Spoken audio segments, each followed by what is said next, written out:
I was a victim of horrible circumstance, and if I could go back and change the events of that horrible night, I would. Which is utter balderdash, and do you know lying is a sin? I wanted to kill. Ever since I was a little girl, I wondered what it would be like, how it would feel. Unfortunately, I didn't get a chance until I moved to Central City in the 1860s and opened a boarding house just down the road there. Originally, it was just us three.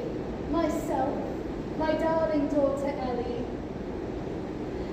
and Gregory, Ellie's husband, and my son-in-law. Now, I never did much care for Gregory. He was, to put it tactfully, in a word, a nincompoop.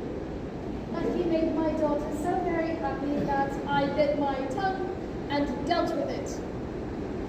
But then my dear daughter died of pneumonia, and I thought Gregory would do the proper thing, which was to mourn for a decent period, and then nap off, and never darken my doorway again.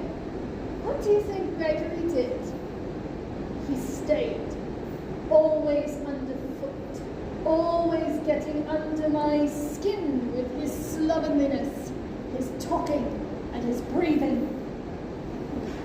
In fact, I felt very fully that I was You're not here for this. No, you're here for the grisly, gruesome, gory murders, aren't you? Aren't you? Yes. Well, I am an obliging sort. You know what they say? You never forget your first. True. Mr. Hicks was one of our boarders. Decent chap, always paid his rent on time. But one night after supper, during which Gregory made some unkind comments about my cooking, Mr. Hicks went into the parlour to do some light reading before bed. And I, standing in the doorway, seething, felt this tiny little ball of rage and hatred that had been gestating in me for years blossom into seething, unrelenting loathing.